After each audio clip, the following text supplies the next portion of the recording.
അപ്പോൾ packing unpacking നടന്നുകൊണ്ടിരിക്കുകയാണ്. കക്കശ്ശേരീസിൻ്റെ മറ്റൊരു വ്ളോഗിലേക്ക് എല്ലാവർക്കും സ്വാഗതം.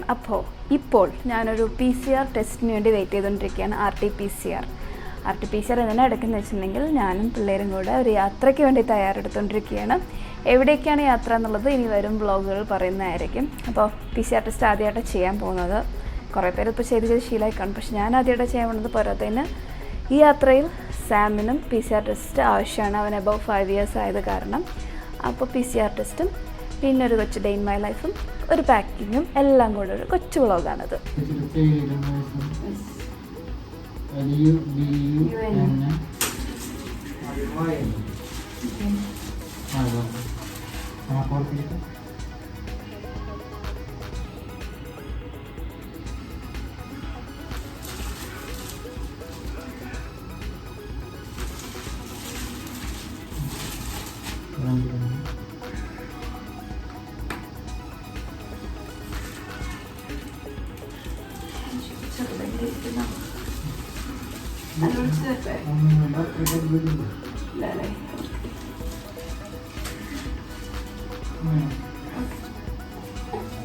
നല്ല കുട്ടിയായിട്ട് അങ്ങാണ്ടില്ല കേട്ടോ.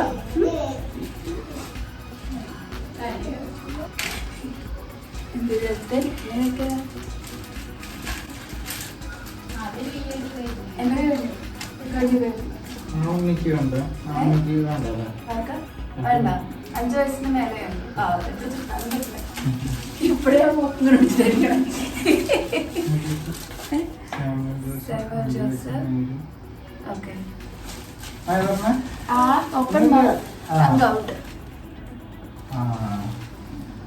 ഈ നോസിൽ വെക്കൂട്ടാ. എക്കടോ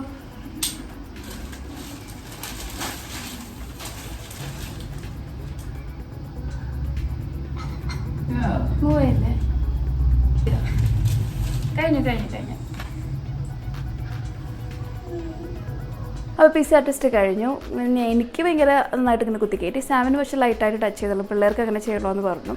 നാളെ ഉച്ചയ്ക്ക് റിസൾട്ട് വരുള്ളൂ. നാളെ രാത്രിയാണ് എനിക്ക് എയർപോർട്ടിലേക്ക് പോകേണ്ടത്. അപ്പോൾ റിസൾട്ട് വരുന്നവരേക്കും ഇനി അതൊരു വെയിറ്റിംഗ്. എയർപോർട്ടിലേക്ക് പോകുന്നത് ഒരു ടെൻഷനാണ്, കാരണം ഇപ്പോൾ ഫ്ലൈറ്റ്സൊക്കെ കുറേ ക്യാൻസൽ ആയിക്കൊണ്ടിരിക്കുന്നുണ്ട്. അപ്പോൾ ബോർഡ് ചെയ്ത് ഫ്ലൈറ്റിൽ കയറി അവിടെ ലാൻഡ് ചെയ്യണവരേക്കും ടോട്ടലി അൺസർട്ടൺ ആണ്. നോക്കാം. ഓക്കെ, അപ്പോൾ ഇനിയിപ്പോൾ ലഞ്ചിൻ്റെ ടൈമായി. ലഞ്ചിക്ക് മീൻകറി, ചോറ്, ക്യാബേജ് തോരൻ ഒക്കെയുണ്ട്. അപ്പോൾ ലഞ്ചിൻ്റെ പരിപാടിയിലേക്ക് കിടക്കട്ടെ. മീൻകറി റെഡി, ക്യാബേജും റെഡി, ചോറ് ജസ്റ്റ് ഒന്ന് ചൂടാക്കി വെക്കണം. കുറേ ചോറ് ഇന്നലത്തെ ബാക്കി ഉണ്ടായിരുന്നു, അതൊന്ന് സ്റ്റീം ചെയ്തെടുത്തിട്ടുണ്ടെങ്കിൽ അതും റെഡി. തീരിയാണ്ടിരിക്കുകയാണ്. അപ്പോൾ നല്ല ഉറക്കം. ഈ കിടന്ന സാധനങ്ങൾ കൂടി കയറ്റാനുണ്ട് പെട്ടിയിൽ. ഈ പെട്ടി ഓൾറെഡി ഓവർഫ്ലോ ആയിക്കൊണ്ടിരിക്കുകയാണ്. ഇങ്ങനത്തെ ഐറ്റംസൊക്കെ വെക്കുമ്പോൾ ഒട്ടിച്ചിട്ട് വെക്കേണ്ടി വരും, ഫേസ് വാഷൊക്കെ. അല്ലെങ്കിൽ നമ്മൾ എത്തേണ്ട സ്ഥലത്ത് എത്തുമ്പോഴേക്കും ഫുൾ ലീക്ക് അടിക്കും. നമുക്കൊന്ന് ഒട്ടിച്ചിട്ട് വെക്കാം. എന്തായാലും എടുക്കുന്നില്ല, ഒരു ഫേസ് മാസ്ക് ഇട്ടിട്ട് ബാക്കി പാക്കിങ് ചെയ്യാം. ഈ മാസ്ക് എനിക്ക് ബർത്ത്ഡേക്ക് ഗിഫ്റ്റായിട്ട് കിട്ടിയതാണ്. എൻ്റെ വ്ളോഗിൽ മാമാർത്തിൻ്റെ പ്രോഡക്റ്റ്സ് കണ്ട് എൻ്റെ ഒരു ഫ്രണ്ട് എനിക്ക് അയച്ചതാണ് ഈ മാസ്കും അതിനൊപ്പം തന്നെ ഈ ഫേസ് വാഷും. അപ്പോൾ ഈ മാസ്ക് എന്ന് പറഞ്ഞാൽ അതിലുള്ളത് വിറ്റമിൻ C കാലിൻ ക്ലേ എന്ന് പറഞ്ഞ സംഭവമാണ്. പിന്നെ മാമാർത്ത് പ്രോഡക്ട്സിൻ്റെ അഡ്വാൻറ്റേജ് അറിയാലോ, എല്ലാം പാരബൻ ആൻഡ് സിലിക്കോൺ ഫ്രീ ആണ്. പിന്നെ ഞാൻ എപ്പോഴും പറയുന്ന പോലെ നിങ്ങൾ മാമാർത്തിൻ്റെ വെബ്സൈറ്റിൽ നിന്ന് വാങ്ങിക്കുമ്പോൾ അവർ നമ്മുടെ പേരിലൊരു ട്രീ പ്ലാന്റേയും അതിൻ്റെ ജിയോ ലിങ്ക് നമുക്ക് അയച്ചു തരികയും ചെയ്യും. ഓക്കെ, മെൻ ആൻഡ് വിമൻ എല്ലാവർക്കും സൂട്ടാണ്, suitable for all skin types. നമുക്കൊന്ന് ഇട്ട് നോക്കാം. ഇടുന്നതിന് മുന്നേ ഈ ഒരു ഫേസ് വാഷ് വെച്ചിട്ട് ഫേസ് ഒന്ന് വാഷ് ചെയ്യാം. സൾഫേറ്റ് ഫ്രീ ഫേസ് വാഷാണ് യൂസ് ചെയ്യേണ്ടത്. So this is sulphate free and ഇതിലുള്ള ingredients vitamin C and turmeric. അപ്പോൾ ഇതിൻ്റെ ടെക്സ്ചർ ഒരു യെല്ലോയിഷ് ടെക്സ്ചറാണ്. ഒബിയസ്ലി ടെർമറിക്കാണ് ഇതിലെ കണ്ടൻറ്റ്. ആൻഡ് നല്ലൊരു മഞ്ഞളുടെ മണമാണ്. ഞാനിപ്പോൾ ഫേസ് വെറ്റ് ചെയ്തിട്ടുണ്ട്. ഓക്കെ, ഞാനിപ്പോൾ വീഡിയോ എടുക്കാൻ വേണ്ടി ഇതൊരു ജനലിലെടുത്ത് നിൽക്കുകയാണ്. ഞാനിത് ഫേസ് ഒന്ന് പെട്ടെന്ന് വാഷ് ചെയ്തിട്ട് വന്നിട്ട് നമുക്ക് നെക്സ്റ്റ് ഫേസ് മാസ്ക് ഇടാം. എന്തായാലും പുറത്ത് പോയി ഫേഷ്യൽ ചെയ്യാനൊന്നും ഓപ്ഷനില്ല. സോ ഇത് തന്നെയാണ് ബെറ്റർ വേ. ഇത് വിറ്റമിൻ C ഫേസ് മാസ്ക്. ഇതിൽ 3 ഇൻഗ്രീഡിയൻസ് ഞാൻ അപ്പോഴേ പറഞ്ഞില്ല. വിറ്റമിൻ C ആൻഡ് കാലിൻ ക്ലേ ആണ്.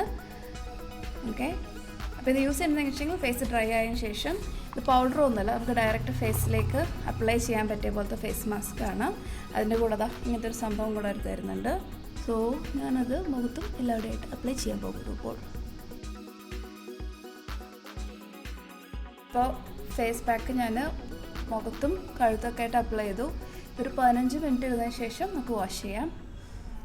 മഞ്ഞളൊക്കെ ഉള്ള കാരണം തോന്നും ചെറുതായിട്ടൊരു എരിച്ചിൽ അവിടെ ഇവിടെയൊക്കെ ഉണ്ട്. പക്ഷേ നമുക്ക് വാഷ് ചെയ്ത് നോക്കാം. അപ്പോൾ ഞാൻ പിള്ളേരുടെ ലഞ്ച് റെഡിയാക്കി വെച്ചിട്ട് അവർക്ക് ഫുഡ് കൊടുത്ത് വരുമ്പോഴേക്കും തോന്നുമല്ലോ. അപ്പോൾ നമുക്ക് ലഞ്ച് റെഡിയാക്കി വയ്ക്കാം. ലഞ്ച് റെഡിയാക്കി വയ്ക്കില്ല, ലഞ്ച് ഉണ്ട്, അതെടുത്ത് ടേബിളിൽ വെച്ചിട്ട് അവർക്ക് വാരി കൊടുത്തിട്ട് വന്നിട്ട് വാഷ് ചെയ്യാം. ഈ പെട്ടിയിൽ നമ്മുടെ റിംഗ് ലൈറ്റ് വെക്കാനുണ്ട്. ഞാൻ പിന്നെ ഒരു ലിസ്റ്റ് ഉണ്ടാക്കി വെച്ചിട്ടുണ്ട് ഏതൊക്കെ പെട്ടിയിൽ എന്തൊക്കെയാണെന്നൊരു ജനറൽ ഐഡിയയുടെ വെച്ചിട്ടുണ്ട്. പിന്നെ ഈ സാധനം വെക്കാനുണ്ട്. ഈ കാണുന്ന സാധനങ്ങളെല്ലാം കൂടിയും ഇനി ആ പെട്ടിയിലേക്ക് കയറ്റാനുണ്ട്. ഇതെന്താ സംഭവം എന്ന് വെച്ചിട്ടുണ്ടെങ്കിൽ സർവൈലൻസ് ക്യാമറയാണ്. നമുക്കത് വാങ്ങിയിട്ട് ഓൾമോസ്റ്റ് 1 ഇയർ ആയത് ഖത്തറിൽ സ്റ്റക്കായി കിടക്കുമായിരുന്നു. ഇനി അതൊന്ന് ഇൻസ്റ്റാൾ ചെയ്തത് വർക്ക് ആവുണ്ടോ ഇല്ലെന്നുള്ളത് നോക്കണം. നമ്മളെന്തായാലും പോകുന്ന സ്ഥലത്ത് ഇത് ആവശ്യം വരുമെന്ന് വിചാരിക്കാം. ഞാൻ ബേബിക്ക് വിഷമം തുടങ്ങി ലഞ്ച് കൊടുക്കട്ടെ. ഇവർ കളിച്ചേരുന്ന ടോയ്സ് ഒക്കെ വെച്ച് കളിച്ചേരുന്ന റൂമാണ് അതൊരു ഇത് ഒഴിവാക്കിയിട്ടുണ്ട്. എന്നാലും അവിടെ ഇവിടെയൊക്കെ ആയിട്ട് കുറച്ച് ടോയ്സ് ഉണ്ട്. അത് നമുക്കൊന്ന് ക്ലിയർ ചെയ്തെടുക്കണം. Samuel, lunch time, come come. അപ്പോൾ 15 മിനിറ്റ്സ് അല്ല, ഒരു 20-25 മിനിറ്റ്സ് ആയി. നന്നായിട്ട് ഡ്രൈ ആയിട്ടില്ല, അതൊരു വെറ്റായിട്ട് തന്നെയാണ് ഉള്ളത്. പക്ഷെ നമുക്ക് പറഞ്ഞ 15 മിനിറ്റ്സ് അല്ലേ. നമുക്കതിൻ്റെ വാഷ് ചെയ്തിട്ട് ജൽദി ബാക്ക് വരാം. അപ്പോൾ ഫേസ് വാഷ് ചെയ്യും, ഇവിടെ കുറച്ചുണ്ട്, നമുക്ക് ടവൽ തുടച്ചെടുക്കാം. ഫേസ് വാഷ് ചെയ്ത് ഫ്രഷായി വന്നു. നല്ലൊരു ക്ലീൻ ഫീലുണ്ട്. പിന്നെ മഞ്ഞളിലേക്ക് ഒരു നല്ല മണമുണ്ട്. ഷോപ്പ് ചെയ്യാനുള്ള ലിങ്ക് ഡിസ്ക്രിപ്ഷനിൽ ഇട്ടിട്ടുണ്ട്. ഓക്കെ, അപ്പോൾ നമുക്കിനി ബാക്കി പാക്കിങ് തീർക്കണം. നാളെ രാവിലെ ടെസ്റ്റ് വരും. ഹോപ്പ്ഫുള്ളി അത് നോൺ റിയാക്റ്റീവ് ആൻഡ് നെഗറ്റീവ് ഒക്കെ ആണെങ്കിൽ നമുക്ക് ശനിയാഴ്ച ഏർലി മോർണിംഗ് ഫ്ലൈ ചെയ്യാൻ പറ്റും. അപ്പോൾ പാക്കിങ് കണ്ടിന്യൂ ചെയ്യാം, ബാക്കി കാര്യങ്ങൾ കണ്ടിന്യൂ ചെയ്യാം. ഡാനി കുളിപ്പിച്ച് സന്തോഷം. ചോറ് ഇഷ്ടപ്പെട്ടിട്ടില്ലേ? അതാ കടിക്കില്ലടി മറ്റുള്ള ചേട്ടൻ നല്ല കടിയിട്ടില്ലോ. ഈർക്കിലെടുത്ത് കഴിച്ചാൽ കുട്ടികൾക്ക് പേടിക്കില്ലേ? ചോറും മുട്ടയും മുട്ട പിടിച്ച് ചോറാണ് ഏറ്റവും ഇഷ്ടം. അപ്പോൾ പിള്ളേരെ എല്ലാവരും ഇറക്കി. എനിക്ക് കുറച്ച് ഡോക്യുമെന്റ്സ് പ്രിന്റ് ഔട്ട് എടുക്കാനുണ്ട്. അപ്പോൾ അതിനുവേണ്ടി പോയിക്കൊണ്ടിരിക്കുക. അടുത്ത കടകളുണ്ട് തോന്നുന്നു. ഒരു ഐഡിയ ഇല്ല ഈ ഏരിയനെ പറ്റി. നോക്കിയേക്കാം. ഇനി കുറച്ച് ലൈറ്റ്സ് കൂടെ വാങ്ങിക്കണം.